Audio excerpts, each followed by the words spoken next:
Microsoft এক্সেলে আজকে আমরা কাউন্টের formula দেখব। কাউন্টের ফর্মুলা কিভাবে এখানে ইউজ করা যায়। প্রথমে দেখুন আমরা সমান দেবো, দেওয়ার পর লিখবো কাউন্ট।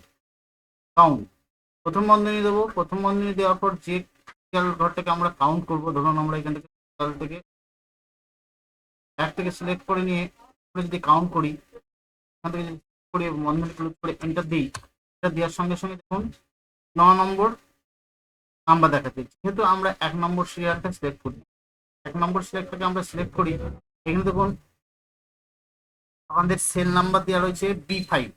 এখানে যদি আমরা B4 লিখে দিয়ে এন্টার দিয়ে দিই, দেখুন এবার 10টা দেখাবে।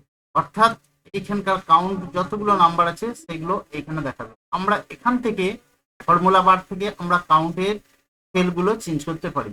ভিডিওটা ভালো লাগে অবশ্যই লাইক কমেন্ট শেয়ার করবেন। চ্যানেল নতুন হলে চ্যানেল সাবস্ক্রাইব দেখার জন্য আপনার অনেক অনেক ধন্যবাদ।